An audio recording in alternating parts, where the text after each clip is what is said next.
You and welcome to Illuminations. My name is Alex, your Assistant Entertainment Director here on board. Very excited that you're all here with us in Illuminations this morning for our first Cunard Insights lecture of the voyage. Very excited to introduce our speaker, who is no stranger to us here at Cunard. We keep having him back time and time again. What a fascinating lecturer he is. And he's going to tell us all about his career in aviation. And this morning is a first in a series of 4 or 5 lectures this week that we will be presenting all about the airline industry. So please, can we have a warm welcome for Captain David Henderson.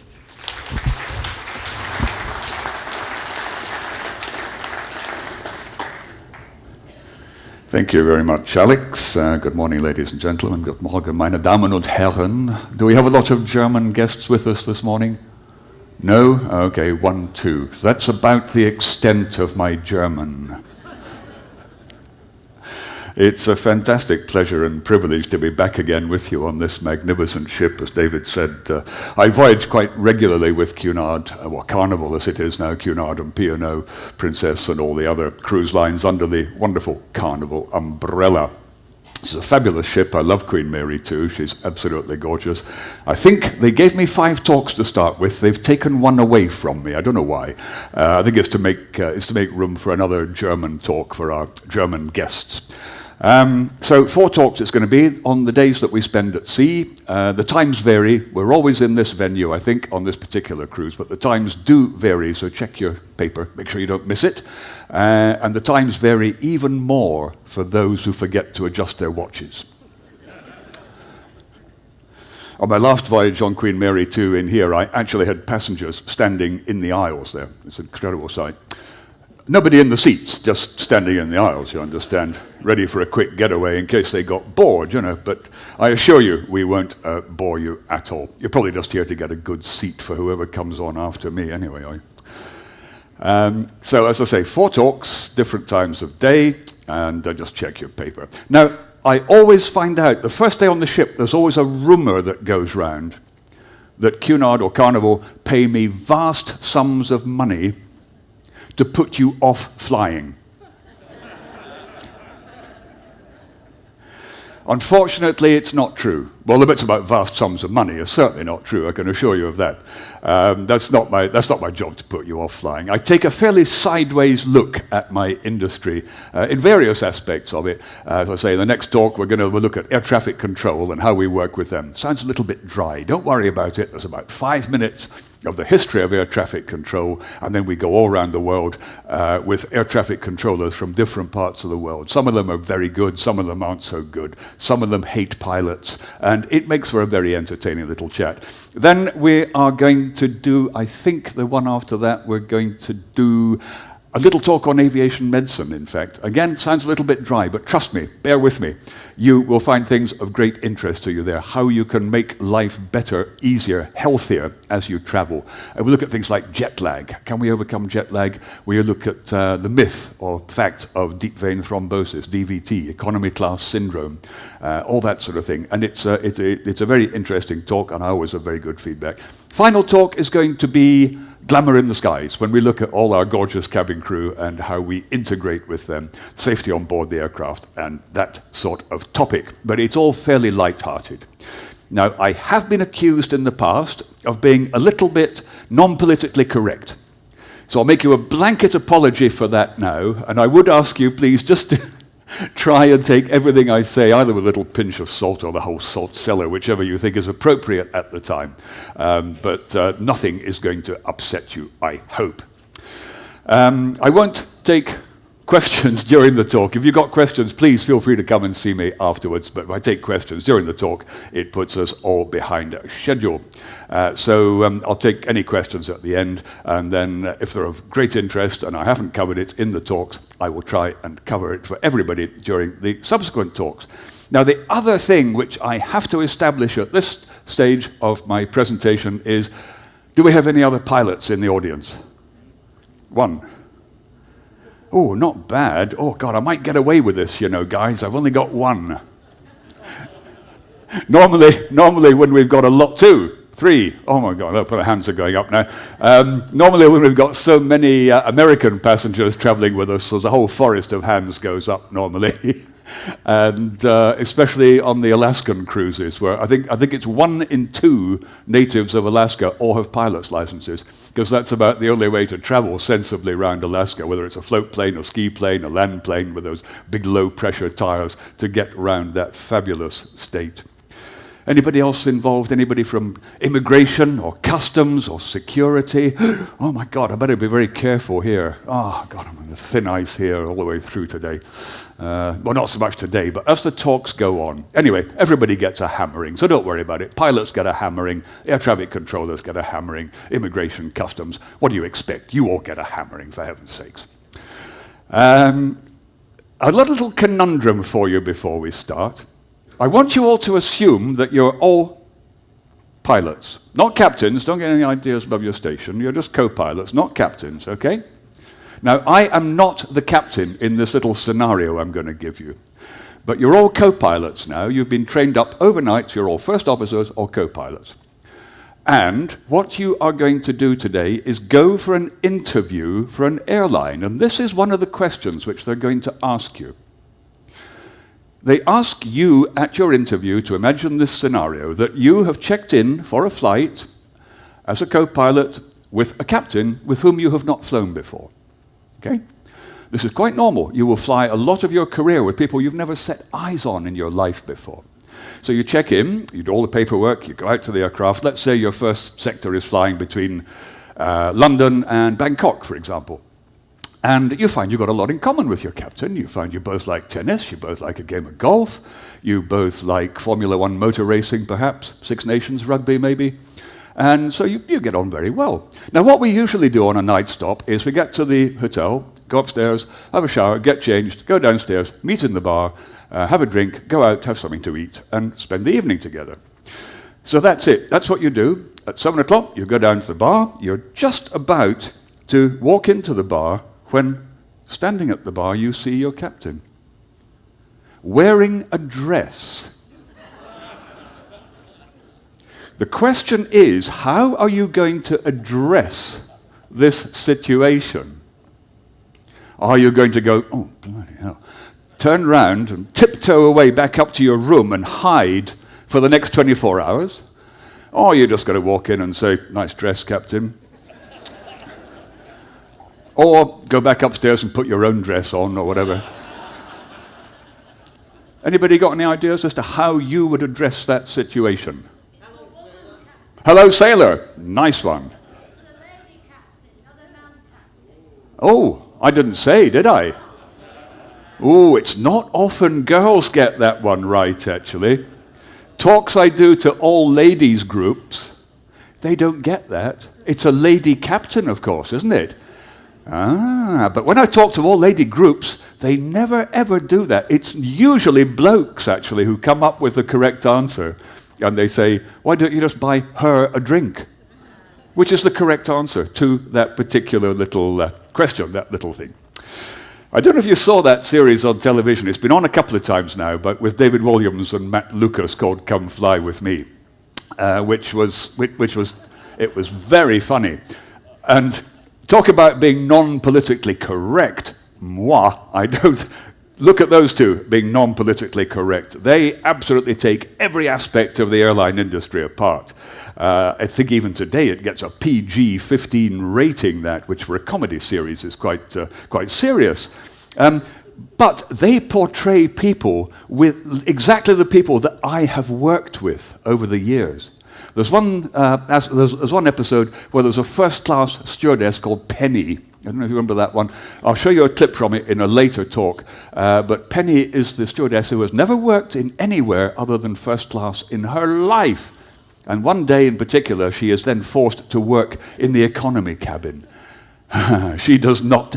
Penny doesn't know that there are little people like you who sit behind the second door. She doesn't know there's anybody behind there. So anyway, she has to serve them. And she doesn't like it very much. Just before I forget to do this, I've been asked the question many times, if the captain and the co-pilot have both eaten the past its sell-by-date fish, as in that wonderful film Airplane, if you remember that one, where both the captain and the co-pilot are incapacitated, could a pilot with a Microsoft Home Simulator land that aeroplane? My feeling is possibly yes. Possibly. I'm not going to put any money on it, but I would say yes, because you'll be talked down by an experienced pilot, experienced captain in the control tower. Your advantage of having that flight simulator is that you will know what all these knobs and dials and switches and levers and things, what they actually do. Now, it's a very simple airplane, the 747-400. It looks complicated, but we've got all the information on these television screens. And these are so faithfully reproduced on your PC, on your Microsoft simulator, that you will know what all these things are. You will be able to fly a better approach than me, probably. So, if it happens, and they go bing bong, if there is a pilot on board, will he please make himself known to a member of the cabin crew? You know there's something seriously wrong here. And you have to go up to the flight deck and land that aeroplane. Just leave everything as it is, okay? Leave all the automatics engaged, as they obviously almost certainly will be, and listen to the instructions, and you will have a better than 80% chance of landing the aircraft safely. That's my own feeling. Now, if you decide to be the real hero and think, I can fly my Microsoft simulator manually, and you take the autopilot, the automatic pilot, out and try and fly it manually, you will crash and die. Of that, there is no question whatsoever. So don't do that. Listen to the guy on the ground. He will talk you down, tell you what to do, when to do it, and I would put a little bit of money on you. I wouldn't bet the entire farm on you. Now, I hope for your sake that none of you here have got children, grandchildren, nephews, nieces, who want to be commercial pilots. Because if you have, and they come to you and they say, Granddad, you couldn't sub me for my pilot's license, could you? And you say, yeah, of course, how much do you want? He is going to turn to you and say, it's about £100,000 sterling. So try and talk him out of it. Try and convince him to get a sensible job, be a chartered accountant or something like that. But that's what it costs now to get your basic piece of paper. It's about £60,000 for the basic license, another £20,000 to say that you can fly that airplane on instruments in certain bad weather conditions, and you will also need £20,000 for your type rating, to fly a certain type of airplane, which airlines now charge you for. Some airlines charge you for that particular type of rating. Now, I guess I was very fortunate in that I knew from a very young age what I wanted to do in life, and civil aviation was always going to be my passion. That was my ambition. And nothing was going to dissuade me from this, not even my dear old father, who rather disparagingly referred to me as the family bus driver to his dying day.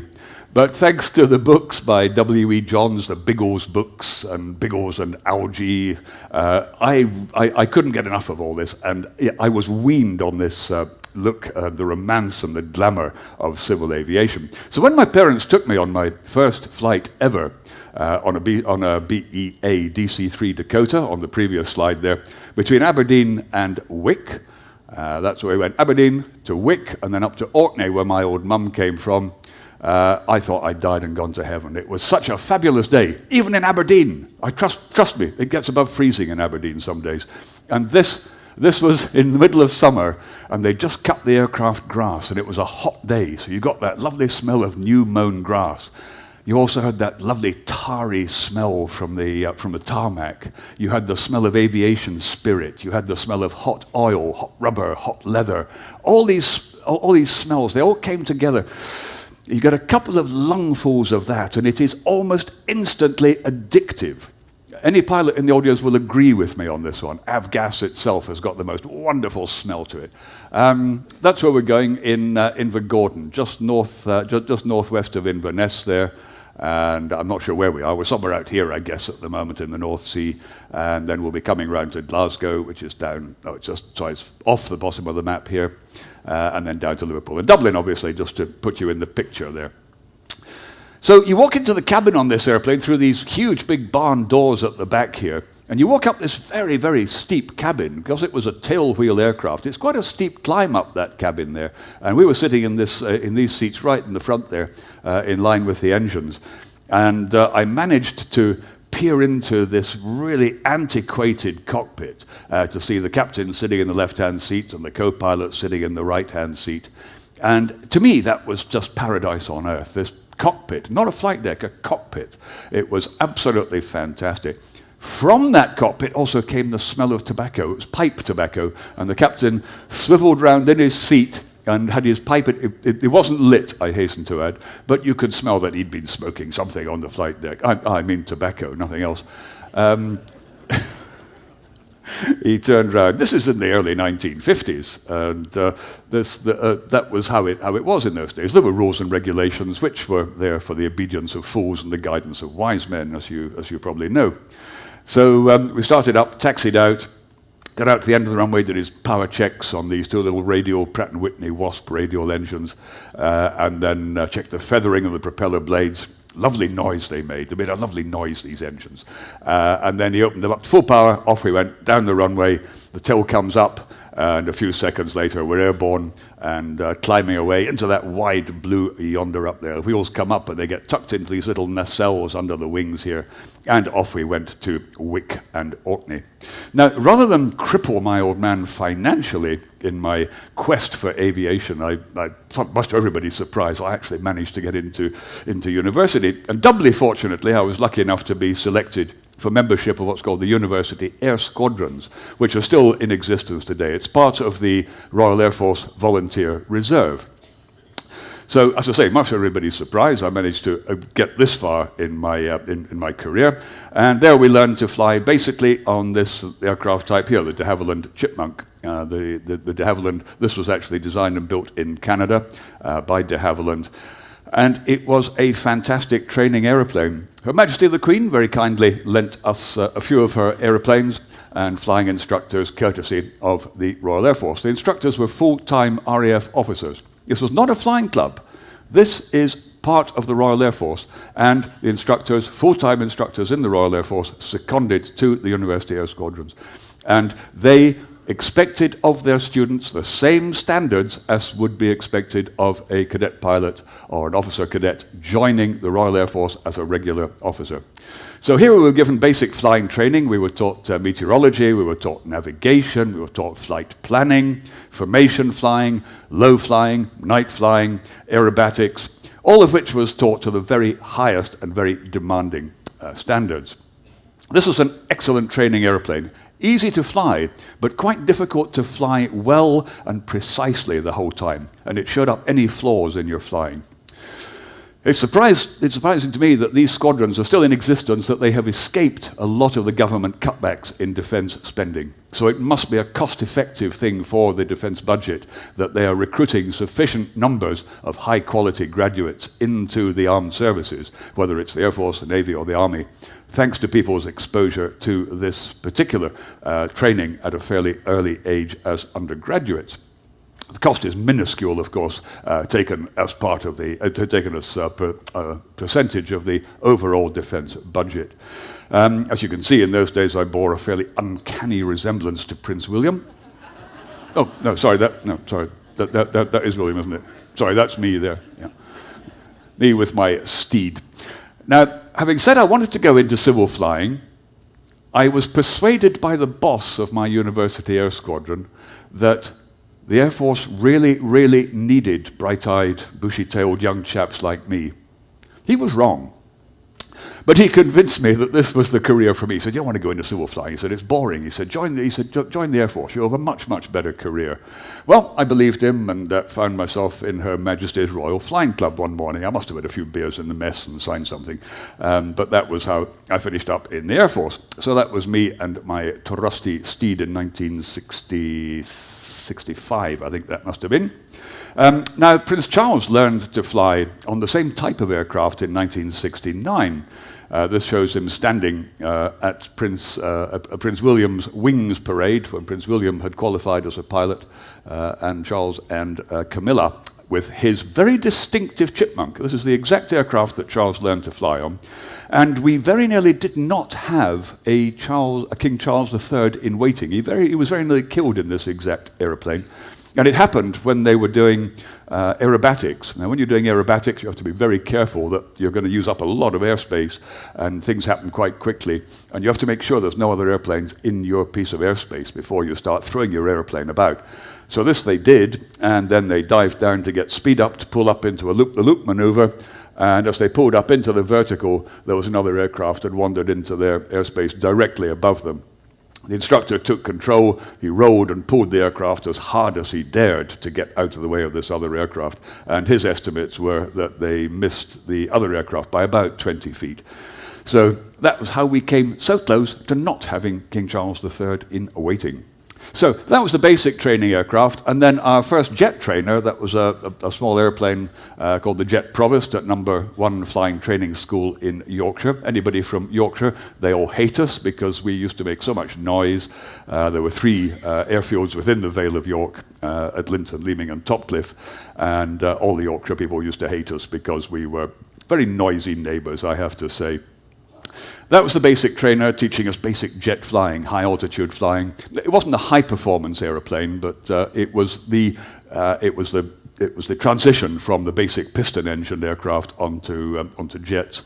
The advanced training was done on this airplane, which you'll probably recognize. It was the airplane which was flown by the Red Arrows for many years, up until about 20 years ago when they were retired, the Folland Gnat.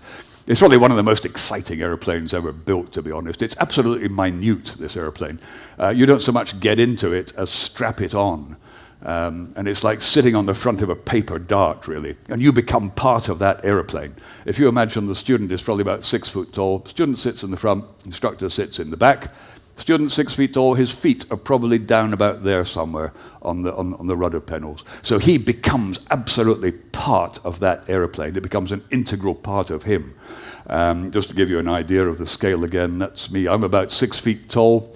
So standing next to the aircraft, the top of the canopy would only be as high as I am. So when you're streaky along the ground with your backside about 2 feet off the ground there, and you're doing 140, 150 knots, that's 170, 180 miles an hour, you get a fair old impression of speed, I can tell you. So that was our advanced trainer. It wasn't the safest airplane in the world, and in the hands of over-exuberant and under-competent students, we had a higher than we would have wished attrition rate on advanced training. From there, it was on to the Hawker Hunter, probably one of the most classic airplanes that we built in the UK. Fantastic airplane. It was good as a high-level interceptor. It was great as a low-level ground attack aircraft. I flew it in this role most of the time. This was about the height I spent, the height off the ground that I spent most of my time, which is fine with me because I don't like heights really, and. So that was fine for me. Anyway, by this time I'd sort of done my time in the Air Force, and it was time to think about where I was going to go, whether I was going to stay in the Air Force or move on and go to our civil flying. So I decided to take my choice and go and join the Civil Aviation Department. And this was the first airplane I flew, which you will all have flown in, I'm sure, over the years. The old Vickers Viscount, a lovely airplane. And a very good basic aeroplane as well, 4 engines, turbo propeller. And then I spent a few years on that, and then I went on to this beautiful airplane here, the Lockheed TriStar. Superb airplane. It was the absolute epitome of modernity of its age. Unfortunately, even most of these now have all been grounded. It was the first airplane to have a fully integrated what's called a flight management system. And this is when we have a computer on board which controls the engine power, the engine speed. It controls the speed of the aircraft. It calculates its climb, its cruise, its descent. We had inertial navigation systems, which is a standalone system to navigate the airplane. And the other thing we had on board this airplane, which the girls loved, was an underfloor galley from about there to there. There was a huge galley in the belly of the airplane where the girls could get down there, prepare all the food, and then send it up into the cabin there in a couple of lifts, and it was fantastic. It was the most popular job on the aircraft because the girls could get down there, get the uniform off, get the T-shirt and jeans on, and never have to have anything to do with passengers. So after many happy years on this airplane, I changed on to the family of Boeings. The first one was the 767, the 757, and I had left BA by this stage to go and join this outfit in the Middle East called Gulf Air. Unfortunately, poor old Gulf Air never really recovered from Gulf War I in 1990, 1991, and now it's been superseded by the new Gulf carriers, Emirates, Etihad, Qatar Airways, all of whom are very, very good airlines with great products. Anyway, having done 10 years in the Gulf, I then went out to the Far East with Singapore Airlines, flying the 747-400. That was my the last 15 years of my flying career. So that's briefly me, and today we're going to go on a flight from London to Hong Kong. Did anybody fly into the old Hong Kong airport, into Kai Tak? Yeah, there's always a lot of hands go up there. And we try and address the question, was it as terrifying as it seems? Only if you get it wrong, as some of us did. As I say, the next talk is on air traffic control, and then is there a doctor in the house, and then glamour in the skies. That's our final talk, and it doesn't get much more glamorous than that. Whoever that may be, I don't know. Right, we better move on quickly to Hong Kong, I guess. Hop in the aircraft and just fly straight out there, shall we? London, Hong Kong? Yeah, why not? It's not quite that easy as you might imagine. There's a little bit more to it than that. Now, when we are flying long-haul routes, strangely enough, the shortest distance on the Earth's surface is not a straight line. It is actually what's called a Great Circle Track. And you might find that on this cruise, probably not, but if you're doing long-distance cruises across the Pacific or the Atlantic, you'll find the captain referring to Rumline tracks or Great Circle tracks. I won't go into all the details now, but the Great Circle Track, generally speaking, is the shortest distance between 2 points. And it doesn't look terribly sensible, taking off from London, LHR, London Heathrow, going up over Denmark and then southern Sweden. You think, where is he taking us? And then you go up over Latvia or Estonia, over the CIS, down through Kazakhstan, down through China, and into Hong Kong that way. So that's not set in stone, but that may be one of the routes that we might fly that day. Now, this phenomenon becomes even more apparent when we look at our route, say, between John F. Kennedy Airport in New York and Hong Kong, when we go basically right across the top of the world, almost right across the North Pole there. And that is the shortest distance between 2 points on that particular track. And it does make a huge difference. If you look at the globe, you'd think, nah, you just come round that way, surely. Round that way, but that would be much, much further than going across the top of the world. So generally speaking, we'll be at the airport at least an hour before departure, maybe an hour and a half departure, to do all the paperwork and go through all the briefing. When we get to the airport, we go to an office and we have a gentleman there called our aircraft dispatcher. And he will have done most of the work for us by this stage. He'll have drawn up all the flight plan, he'll have calculated, or he and the computer together will have calculated the fuel we require. You'll brief us on any security aspects, any hazards from a security point of view, any threats towards the aviation industry or our flight in particular, any technical snags on the aircraft, because you might not wish to know that even if we do have technical snags on the aircraft, we can sometimes dispatch with those technical snags on board the aircraft. Okay, we wouldn't do anything that was going to jeopardize safety, but on this aircraft, for example, we've got 4 engines, 4 generators.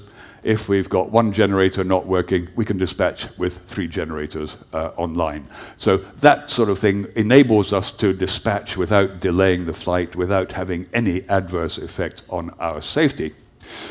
Now, fuel is always a contentious issue because fuel is so expensive now, and the fuel minimums, although the computer works it out, these are actually sanctioned by accountants. With, accountants run everything nowadays. The accountants are people who think you can fly an aeroplane with 1.98 pilots. Nobody's explained to them that you actually need 2, right? When they're doing their cost-cutting measures, they say, well, we can get rid of, we can get rid of 27 pilots from this fleet, and we can fly the aircraft with 1.98 pilots per airplane. I'm afraid it doesn't work that way. So the accountant and the computer and the dispatcher will then present the captain with this piece of paper, and it says, we are giving you 150 tons of fuel, 150,000 kilograms of fuel. Any captain worth his salt will say, no. We'll take more than that. We'll take a little bit more than that. I used to add a ton for the wife and each of the kids. Right? That was a sort of fair ballpark figure.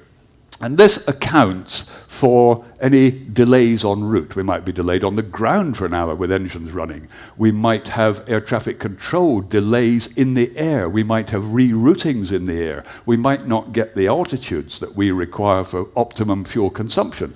So having extra fuel on board just makes sense to me. I never dispatched with minimum fuel. And I would write a note on the log, on the captain's log, stardate 2437.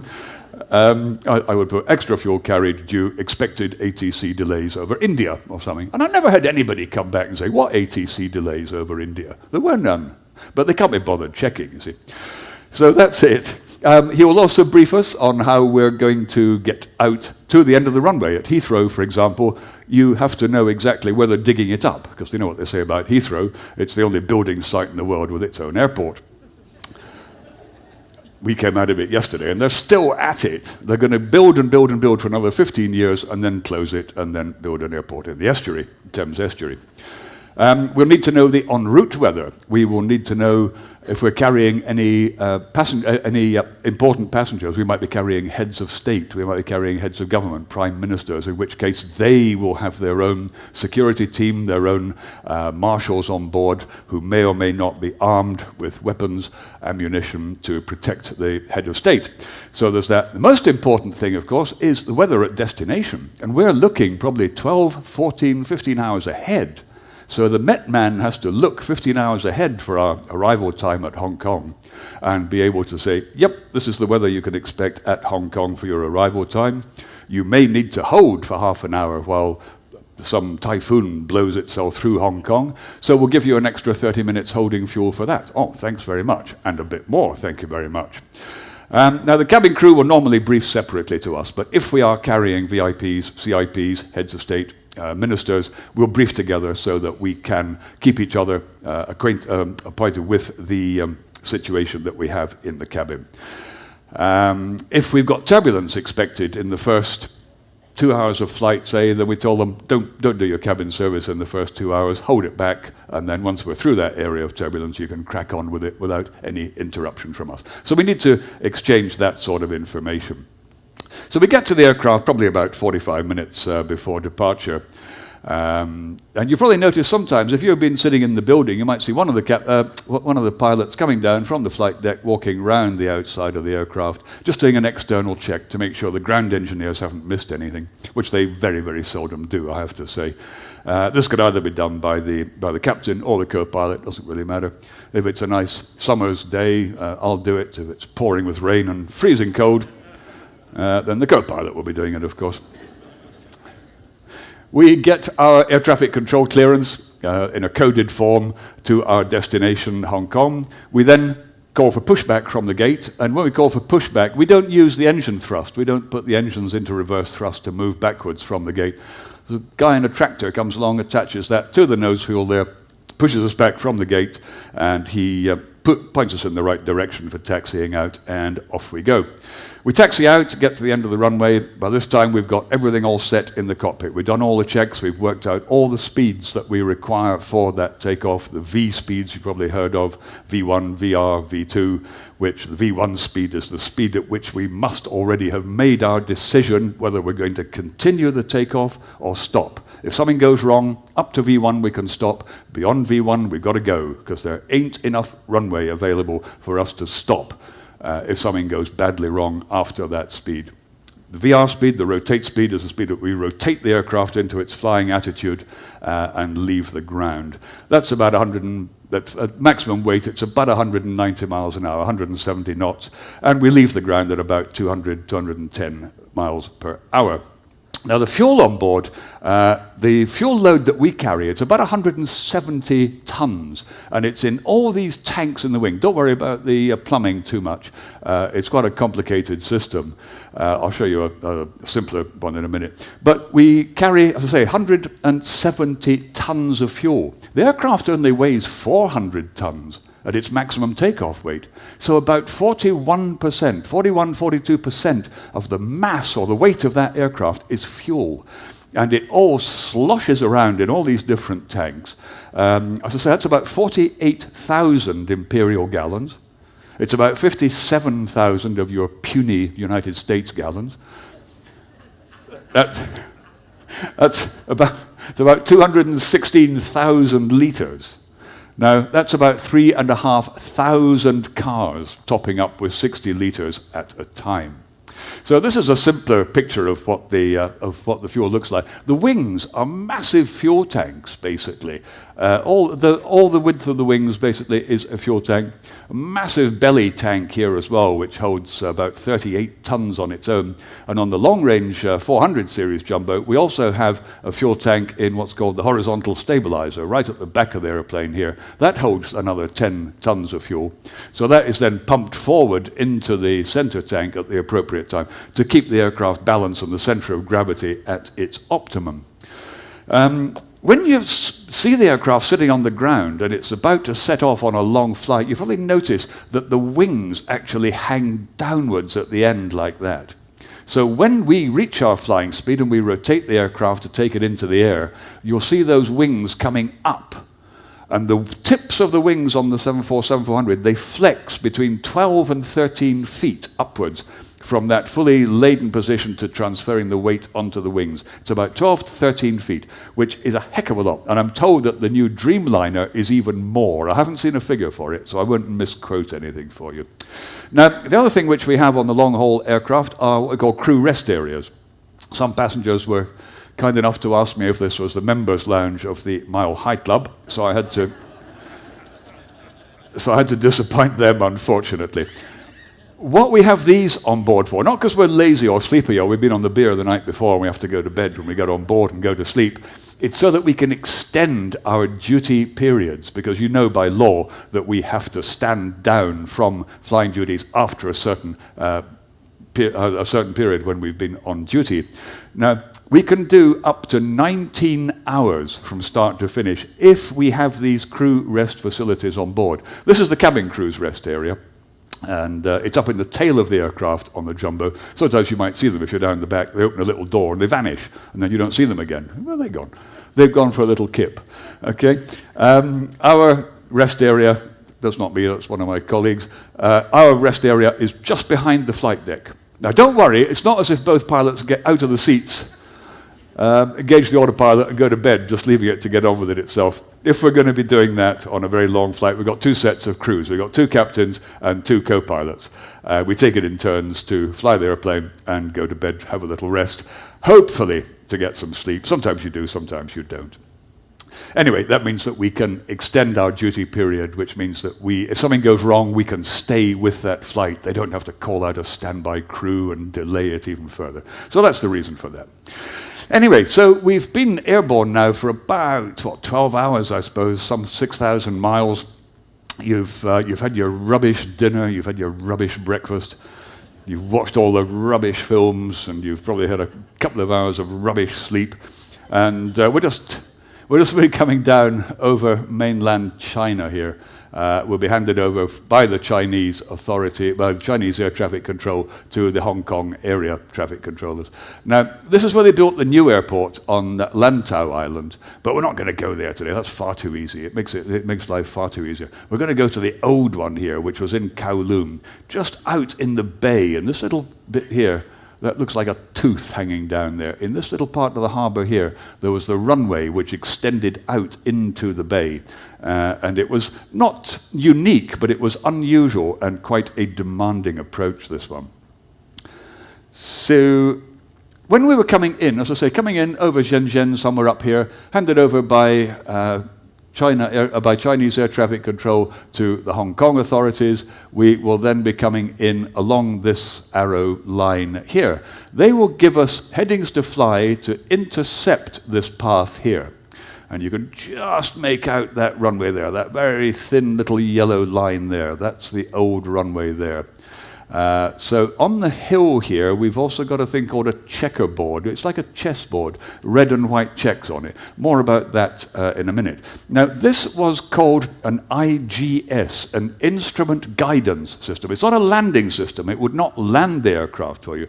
What we do is, I say, we come in from west to east until we see the checkerboard here on the hill, and then we must be visual, and we make a right turn at that point to get lined up with the runway, and there's the runway going out into the bay there. So it's quite a late turn in the approach. Most approaches are stabilized at 10 miles from touchdown. This one, we're less than 1.5 miles from touchdown when we have to start that maneuver.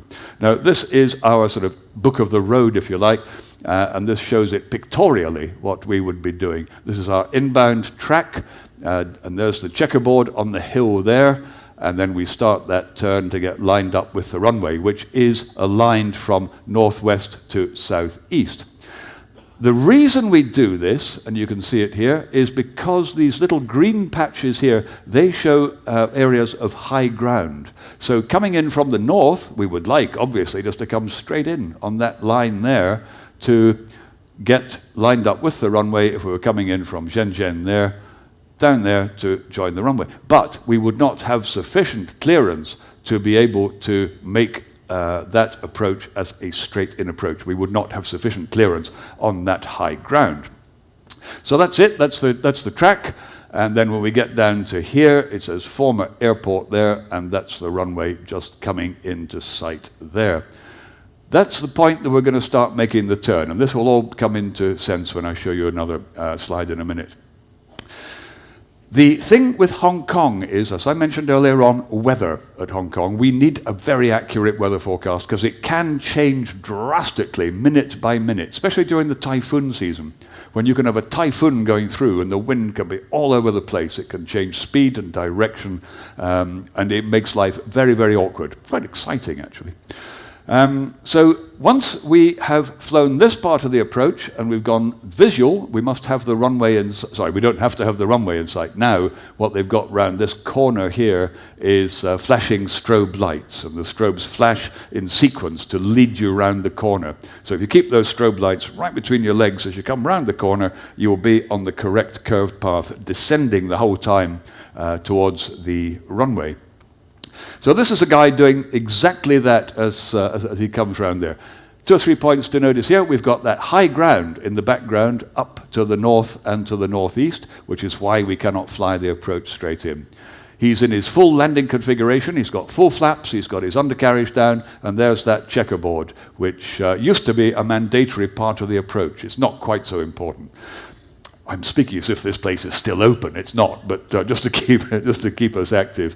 This is one of our aircraft coming round that same corner there, and again you see that incredible high ground stretching up in the northeast at this time, and the tower blocks, of course, which we also have to take care to avoid those. Okay, this guy is 2/3 of the way around the corner. He'll probably start leveling his wings in a minute, and he will get lined up with the runway. Now, as I say, things can change quite drastically in Hong Kong. This guy, that's the same picture, probably just from a slightly different angle, just looking towards the southeast there. And he's just about to roll his wings level there too. You can see an aircraft parked on the ground there as well. You could if this was working. There it is. There's an aircraft parked on the ground there too. Now, as I say, when you get very, very strong winds in Hong Kong, as I say, the runway is aligned northwest to southeast. If you get a southwesterly wind, as you come round that corner in that right turn, the danger is that you get blown through that center line there. That's the center line of the runway there. This guy has been blown through the center line by the wind. He either started his turn a little bit too late, or he didn't have enough bank angle on to get that turn absolutely nailed. And that's what a strong wind is going to do. It's going to blow you through that center line. You're then faced with a couple of options. You can either think, I've made a complete pig's ear of this. I shall now throw this approach away. I will climb out through this gap here. In fact, you don't need to go through the gap. You've got loads of gradient there to make the climb. Throw the approach away, go round, and air traffic control will feed you in for another approach, and you will learn by your mistakes from the second run. This guy decides, no, this is savable, so I'll do it. He's now recovering towards the center line there, and this one here, he's just overcorrected ever so slightly. He's just gone slightly to the other side of that center line there now, but he's just about to touch down. Safe place, safe landing, no problems. The potential problem he has at this stage is because he's got that very, very strong wind now blowing pretty well directly across the runway. That wind is getting underneath that wing, and it's trying to lift that right wing again. Not in itself a problem. The problem is this engine pod here on the other side is going to get very, very close to the runway. And it has happened that people have just scraped that pod on the runway. Not normally a problem. They take it off to the hangar, they take the nacelle cowling off, have a look, make sure everything's okay, put it all back together again, and redispatch the airplane. If it's had a real clout, of course, then they may have to look a little bit more closely and just see what the problem is. This is the iconic shot of the old Jumbo flying in between the apartment blocks. People used to say that you could come around the corner there, you could look into people's apartments, look in and see what they're having for lunch down there. And you would pick up the laundry, which is hanging out to dry here on the poles outside the apartments, and you would pick up the laundry on that right wingtip as you come round the corner. Occasionally we do get it wrong, of course, which is unfortunate, and we finish up getting our feet wet if we land a little bit long down the runway, or too fast, or if it's slippery or wet, or if his brakes aren't working properly. Then you can finish up going off the end of the runway, as happened in this one. They just deployed these slides, and the passengers, I think some of them got their feet wet. Others in this one just stepped from the slide into a rescue boat, and they were fine. The aircraft was rebuilt, it's back in service again 6 months later, so it wasn't a major catastrophe, that one. The captain just gets invited in for tea with the chief pilot.